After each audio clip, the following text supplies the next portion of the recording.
मैं डॉक्टर शिखा अग्रवाल, राजनीति विज्ञान विभाग, राजकीय महाविद्यालय सुजानगढ़, बीए पार्ट सेकंड की आज की क्लास में हम राज्य के नीति निदेशक तत्वों के बारे में पढ़ेंगे। हमने अपनी पिछली क्लास में अनुच्छेद 40 तक पढ़ा था और उसमें हमने ये जानने की कोशिश की थी कि किस तरह से राज्य को निर्देशित किया गया है कि वो अपनी नीतियाँ जब बनाए तो किन बातों का ध्यान रखे, क्योंकि नीति निदेशक तत्व हमने जैसा शुरू में देखा था कि बाध्यकारी नहीं है, लेकिन ये राज्य को एक तरह से दिशा देते हैं कि उन्हें किस दिशा में कार्य करना है। हमने देखा था कि ये अनुच्छेद 36 से 51 तक दिए हुए हैं, जिसके आधार पर राज्य कार्य करता है। आज हम अनुच्छेद 40 से आगे पढ़ेंगे। अनुच्छेद 41 लोगों के लिए बेरोजगारी, वृद्धावस्था और बीमारी की अवस्था की स्थिति में कार्य करने के अवसर देगा, मजदूरी और जन सहायता प्रदान करेगा। यानी बेरोजगारी की स्थिति में रोजगार उत्पन्न करना राज्य का दायित्व है। वृद्धावस्था और बीमारी की अवस्था में नागरिकों को सुरक्षा देना, सहायता करना, ये भी राज्य का कार्य है। और इसके साथ साथ मजदूरी की दरें तय करना और जन सहायता करना। अनुच्छेद 42 कार्य करने की मानवीय दशाएं और प्रसूति के दौरान आराम। ये ऐसी स्थिति है जिसको हमने अनुच्छेद 21 के तहत देखा था, जो हमारा मौलिक अधिकार था कि कोई भी व्यक्ति जब कार्य करेगा तो गरिमा में परिस्थितियां होनी चाहिए। ये मानवाधिकार के अंतर्गत आता है, तो उसको लागू करने के लिए राज्य के नीति निदेशक तत्वों में भी इसको दिया गया है, जिसके माध्यम से एक व्यक्ति जब काम करता है तो उसके काम के घंटे निश्चित हो, उसकी जो मजदूरी है वो निश्चित हो, और जहाँ वो कार्य कर रहा है वहाँ जो परिस्थितियाँ हैं वो उसके लिए उचित हों। यानी स्वास्थ्य और सुरक्षा दोनों की स्थितियाँ वहाँ पर होनी चाहिए। प्रसूति के दौरान आराम, यानी जो महिलाएं हैं, क्योंकि आधी आबादी महिलाओं की है, तो महिलाओं के लिए खास करके ये ध्यान रखने के लिए कि उनको जब काम दिया जाता है कोई भी, तो ये ध्यान में रखा जाए कि यदि प्रसूति का समय है, उनका डिलीवरी का समय है या प्रेग्नेंट है वो, तो उस समय उन्हें पर्याप्त आराम मिलना चाहिए। अनुच्छेद 43 कहता है आजीविका, मजदूरी और जीवन के एक बेहतर स्तर का समर्थन और उद्योगों के प्रबंध में मजदूरों को हिस्सा लेने के अधिकार का समर्थन। तो ये एक तरह से एक व्यक्ति की आजीविका से संबंधित है, और जैसा कि हम लोगों ने देखा कि अनुच्छेद 44 से केवल आय और उसके सामाजिक स्तर और अवसरों संबंधी भेदभाव को कम करने का प्रयास यहाँ पर किया गया, तो इसलिए आजीविका, मजदूरी और जीवन का एक बेहतर स्तर ये इसमें दिया गया। और इसी के साथ साथ 42वें संशोधन द्वारा ये भी जोड़ा गया कि प्रबंध में कर्मचारियों को भागीदारी मिलनी चाहिए। तो ये दोनों बातें इसमें शामिल हैं, जिससे मजदूरों की समस्याएं प्रबंधन तक पहुंच सकें। अनुच्छेद 44 नागरिकों के लिए एक समान नागरिक संहिता, सिविल कोड जिसको कहा जाता है, इस पर बार बार विचार विमर्श किया जाता है कि क्या भारत में रहने वाले सभी नागरिकों के लिए एक सी समान नागरिक संहिता होनी चाहिए, यानी सभी कानून समान होने चाहिए, क्योंकि धर्म के आधार पर या विशिष्ट जाति के आधार पर कुछ नियम अलग अलग हैं। तो उस आधार पर इस तरह का निर्देश राज्य के लिए है कि वो समान नागरिक संहिता बनाए, लेकिन क्योंकि हर धर्म, हर जाति की अपनी कुछ विशिष्टताएं हैं, तो उसके कारण अभी तक समान नागरिक संहिता का निर्माण नहीं हुआ है। अगला आता है अनुच्छेद 45 निःशुल्क और अनिवार्य प्राथमिक शिक्षा प्रदान करने का समर्थन, क्योंकि शिक्षा एक महत्वपूर्ण विषय है जिसके माध्यम से राज्य के सभी नागरिक अपना विकास कर सकते हैं। तो ये स्वतंत्रता के बाद माना गया कि सभी नागरिकों को निःशुल्क और अनिवार्य प्राथमिक शिक्षा प्राप्त होने चाहिए। इसके लिए संशोधन भी किया गया और उस संशोधन के माध्यम से अनिवार्य कर दिया गया कि 14 वर्ष तक के जो बच्चे हैं उन्हें निःशुल्क और अनिवार्य शिक्षा दी जाएगी। ये 86वें संशोधन के माध्यम से 2002 में जो किया गया था स्वतंत्रता का अधिकार, उसमें इसको जोड़ा गया था और नीति निदेशक तत्वों में भी इसको जोड़ दिया गया। अनुच्छेद 46 कमजोर वर्गों के शैक्षिक और आर्थिक कल्याण को बढ़ावा देना और उन्हें सामाजिक अन्याय से बचाना। ये एक तरह से समाज में जो वंचित लोग हैं, कमजोर वर्ग के लोग हैं, उनको आगे लाने के लिए, यानी जिसे हम कहते हैं लोक कल्याणकारी राज्य की स्थापना के लिए इस अनुच्छेद को महत्वपूर्ण माना जाए, क्योंकि कमजोर वर्गों को शिक्षा प्राप्त हो और उनका जो आर्थिक स्तर है वो बढ़े और सामाजिक स्तर पर जो भेदभाव उनके साथ होता है या शोषण होता है उससे बचाने के लिए नीतियाँ राज्य बनाना राज्य का दायित्व है। अनुच्छेद 47 जन स्वास्थ्य में सुधार के लिए पोषक आहार के स्तर में और जीवन स्तर में वृद्धि करने का प्रयास। ये भी बहुत महत्वपूर्ण बात है, क्योंकि भारत में कुपोषण बहुत ज़्यादा है, खास करके ग्रामीण क्षेत्रों में स्वास्थ्य संबंधी सेवाएं प्रारंभिक जब स्वतंत्र हुए थे हम तो बहुत अच्छी नहीं थी। इस आधार पर जन स्वास्थ्य में सुधार लाने के लिए और पोषक आहार मिले जनता को, इसके लिए नीतियाँ बनाई जाए। तो हम और आप देखते हैं कि इस तरह की बहुत सी नीतियाँ बनी हैं और स्कूलों में बच्चों को विटामिन्स की गोलियाँ देना या जिसको हम कहें कि पोषाहार वितरण जैसी जो नीतियाँ हैं वो इसी के तहत बनी हैं। अनुच्छेद 48 कृषि और पशुपालन में आधुनिक विधियों की व्यवस्था।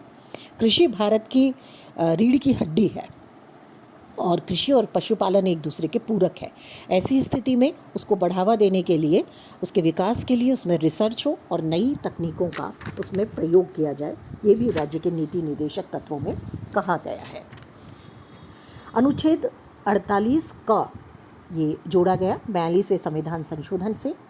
पर्यावरण का संरक्षण और संवर्धन तथा वन और वन्य जीवों की रक्षा, क्योंकि पर्यावरण का बहुत डिगे हो रहा था, बहुत ज़्यादा समस्याएं पर्यावरण के सामने थी, तो इसके लिए इसको जोड़ा गया ताकि वन्य जीवों की सुरक्षा हो सके। बहुत से जीवों का शिकार हो रहा था जो संरक्षित जातियों में रखा गया और जो पर्यावरण के संरक्षण के लिए बहुत सारी बातों को इसमें शामिल किया गया। अनुच्छेद 49 ऐतिहासिक रुचि और राष्ट्रीय महत्व के सभी स्मारकों को सुरक्षित रखना। ये जो हमारी प्राचीन धरोहर है उनको सुरक्षित रखने के लिए एक आधार है जिससे उन्हें संरक्षित किया जा सके। उनके लिए विभाग बना और उसके माध्यम से नीतियाँ बनी, उन्हें संरक्षित करने के कार्य किए गए। अनुच्छेद 50 कार्यपालिका से न्यायपालिका का पृथक्करण, दोनों को अलग किया गया इस तरह से ताकि एक दूसरे के कार्य में हस्तक्षेप ना करें।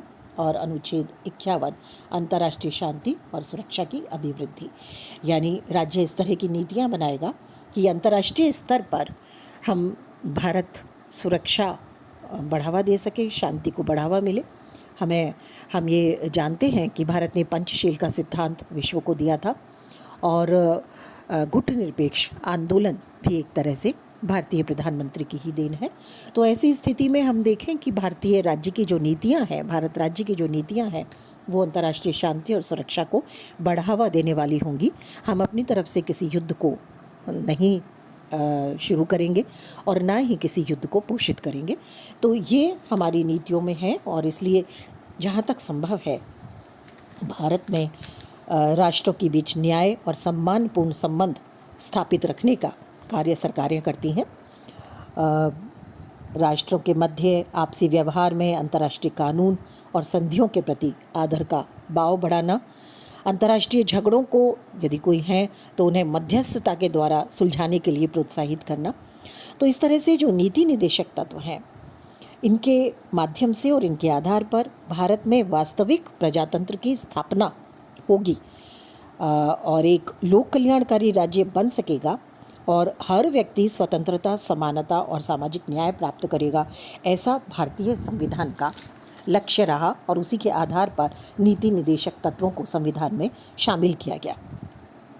ये जो नीति निदेशक तत्व हैं जिनको हमने पढ़ा है, ये आर्थिक सुरक्षा से संबंधित भी है क्योंकि इसमें आजीविका की बात है, भौतिक संसाधनों के स्वामित्व की बात है, इसमें स्त्री पुरुषों के स्वास्थ्य शक्ति की बात है। शोषण एक तरह से ख़त्म करने की बात है, गरिमा में जीवन प्राप्त करने की बात है, और वैज्ञानिक आधार पर कृषि स्थापित हो, सहकारी आधार पर कुटीर उद्योगों को प्रोत्साहन मिले, इस तरह की बातें इसमें है। पशुपालन क्योंकि महत्वपूर्ण है भारत में, उसका भी इसमें ध्यान रखा गया है। इसके साथ साथ इसमें सामाजिक हित की बातें भी हैं, जिसमें जीवन स्तर सुधारने और गरिमा में जीवन जीने योग्य साधन उपलब्ध कराने, और दुर्बलतम अंग जो वृद्धावस्था के लिए या जो अनुसूचित जाति जनजाति हैं और अन्य हैं उनके लिए भी कार्य करने की बात इसमें कही गई है।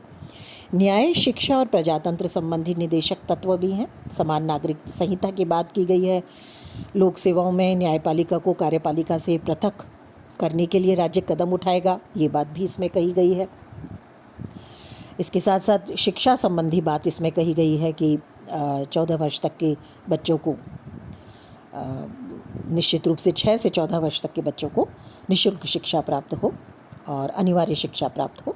और इसके साथ साथ प्राचीन स्मारकों की रक्षा की बात भी इसमें कही गई है, ताकि कलात्मकता बनी रहे, ऐतिहासिक महत्व के जो स्थान हैं वो बने रहें, और अंतर्राष्ट्रीय स्तर पर भी भारत कार्य करे, इसके लिए भी निर्देशित किया गया है कि शांति और सुरक्षा संबंधी कार्य इसमें किए जाएंगे।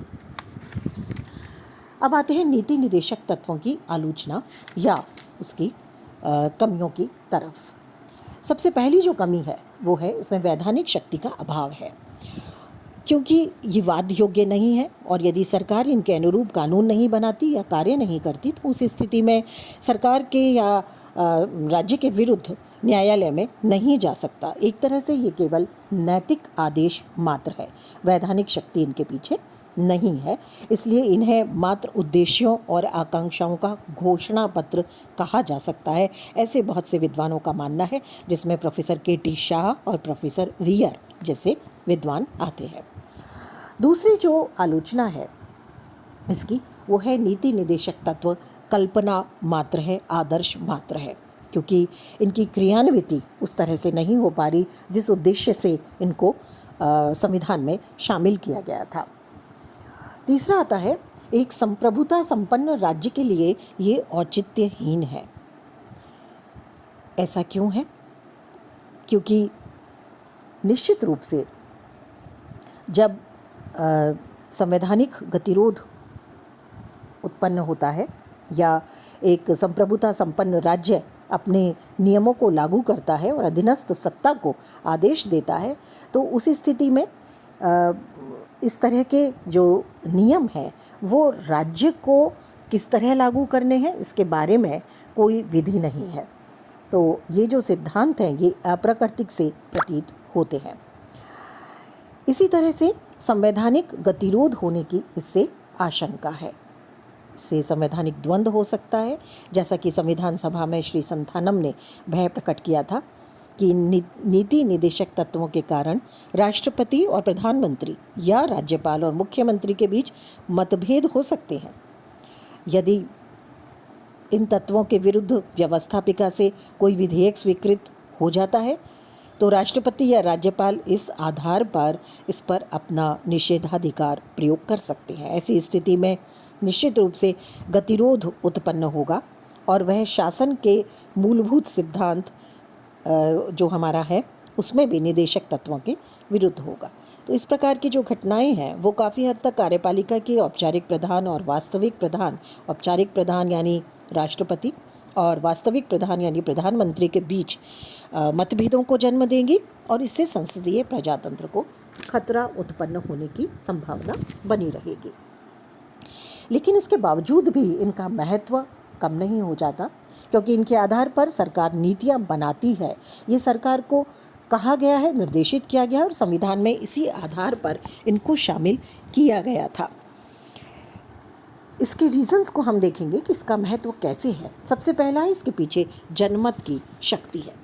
हालांकि इसके पीछे कोई बाध्यकारी शक्ति नहीं है, लेकिन उसके बावजूद भी जनमत की शक्ति है। प्रजातंत्र स्वयं में एक बहुत बड़ा न्यायालय है, क्योंकि सरकार को हर 5 साल बाद में इलेक्शन यानी चुनाव में जाना होता है और सरकार या कोई भी राज्य इसकी अवहेलना करने का साहस नहीं कर सकती, क्योंकि ये स्थिति निश्चित रूप से विरोधी दलों को भी के महत्व को भी बढ़ा देती हैं, और संसद के अंदर भी और संसद के बाहर भी जो निर्वाचक हैं उनको सरकार को जवाब देना पड़ेगा।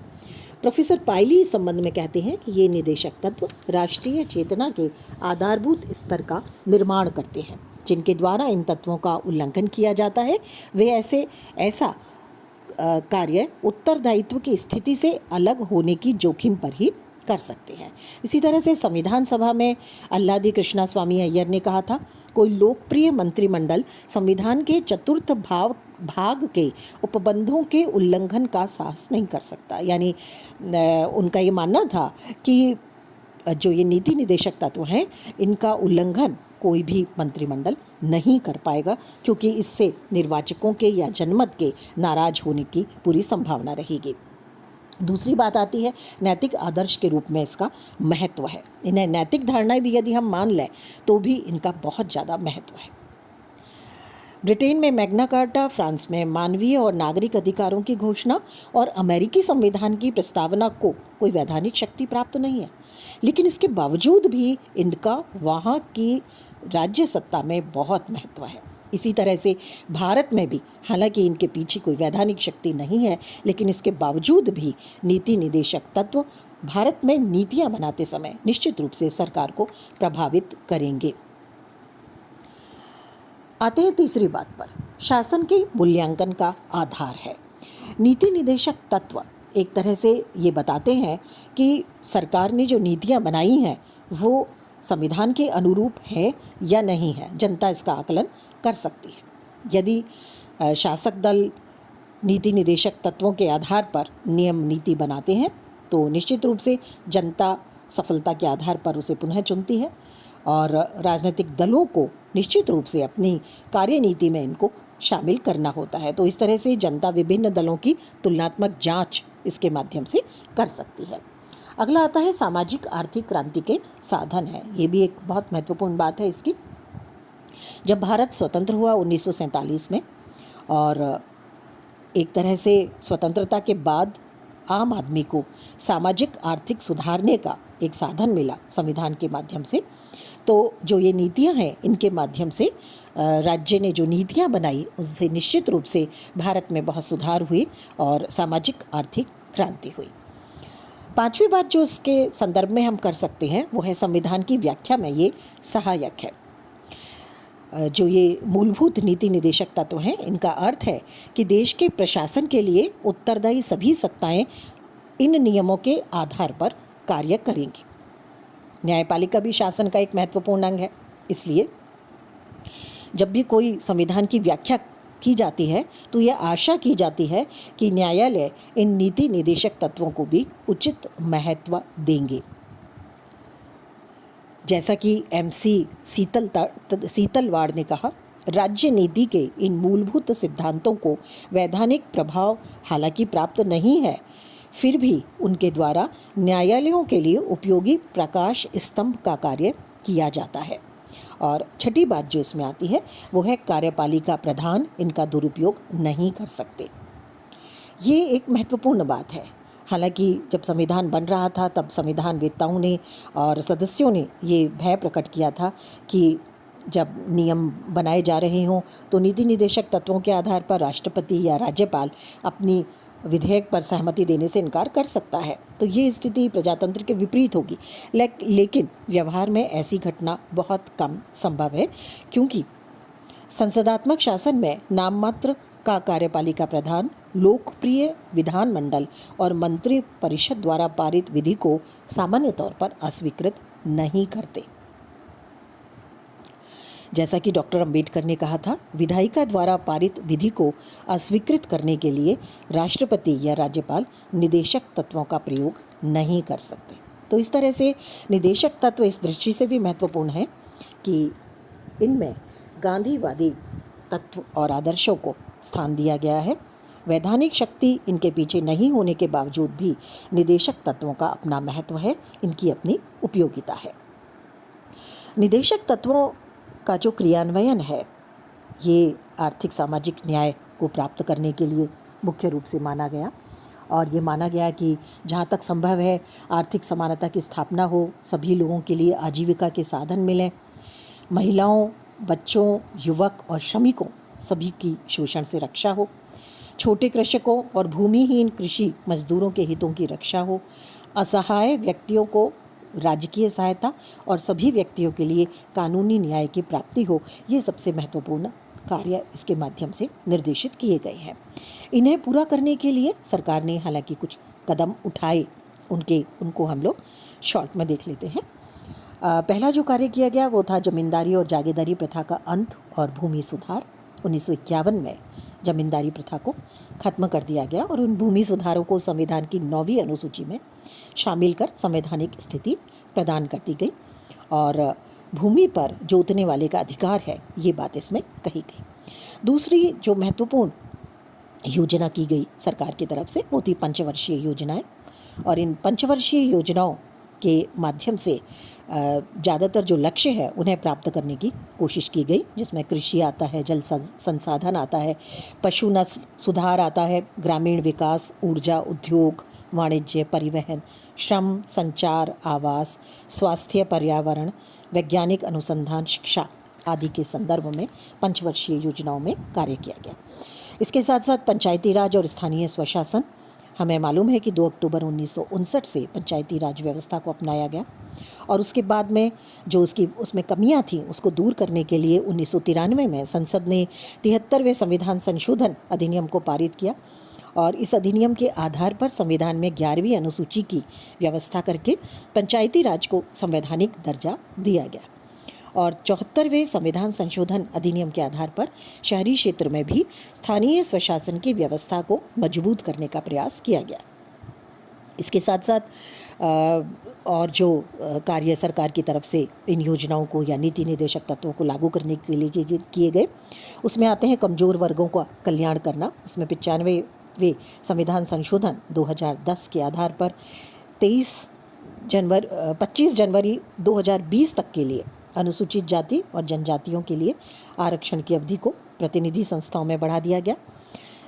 सरकारी नौकरियों में भी इनके विशेष दावों की व्यवस्था को अपनाया गया और इस तरह से जनसंख्या के अनुपात में संसद और विधानमंडल में इनके स्थान को आरक्षित किया गया। इसी तरह से अस्पृश्यता निवारण के लिए कठोर कानून बनाए गए, अनुसूचित जाति जनजाति आयोग बनाए गए, महिलाओं की दशा सुधारने के लिए कार्य किए गए। स्थानीय स्तर पर जो पंचायत राज है उसमें 30% आरक्षण दिया गया था, जिसे 2011 में बढ़ाकर 50% किया गया। सामाजिक सुरक्षा संबंधी कार्य किए गए बहुत सारे, जिसमें वृद्धावस्था पेंशन शुरू की गई है, सार्वभौमिक स्वास्थ्य बीमा योजना और वरिष्ठ पेंशन योजना। राष्ट्रीय ग्रामीण रोजगार गारंटी अधिनियम लाया गया, जिसके माध्यम से रोजगार की गारंटी निश्चित दिन के लिए दी गई। बड़े बड़े उद्योगों का राष्ट्रीयकरण कर दिया गया, जो आधारभूत उद्योग विकास के लिए होते हैं। संपत्ति के अधिकार की व्यवस्था में परिवर्तन किया गया, मूल अधिकार के स्थान पर इसे कानूनी अधिकार बना दिया गया। न्यायिक व्यवस्था में सुधार किया गया, लोक अदालतों की व्यवस्था को अपनाया गया। शीघ्र न्याय प्राप्त करने के लिए त्वरित न्यायालयों की स्थापना इसमें की गई। अनिवार्य और निःशुल्क प्राथमिक शिक्षा विद्यार्थियों के लिए, बच्चों के लिए की गई, 6 से 14 वर्ष तक के बच्चों के लिए। सर्व शिक्षा अभियान और मिड डे मील की व्यवस्था इसमें की गई। तो इस तरह से बहुत सारे कार्य जो हैं ये सरकार के द्वारा किए गए। बाल पुनर्स्थापना कल्याण कोष बनाया गया, बंधक मजदूरी को समाप्त किया गया, समान वेतन दिलाने के लिए कानून पारित हुए। तो इस तरह से काफ़ी हद तक हम ये कह सकते हैं कि निश्चित रूप से नीति निदेशक तत्वों ने बहुत से सुधार किए हैं और उसके माध्यम से सरकार ने विभिन्न नीतियों को बनाया है और इन नीतियों के माध्यम से रोजगार के अवसर भी बढ़े हैं। शिक्षा और स्वास्थ्य के क्षेत्र में सुविधाएं पहले से निश्चित रूप से बहुत बढ़ी हैं। जिसे हम कहें अनुसूचित जाति और जनजातियों के प्रति बहुत सारी हम कहें सुधार किए गए हैं और इसके साथ साथ कठोर नियम बनाए गए हैं इनके साथ भेदभाव करने से संबंधित मामलों पर, और भूमि सुधार, कृषि की दिशा में बहुत सारे कार्य किए गए हैं। तो राज्य के जो नीति निदेशक तत्व हैं ये बहुत महत्वपूर्ण है और राज्य को दिशा देते हैं कि उन्हें अपनी नीतियाँ किस तरह से बनानी है।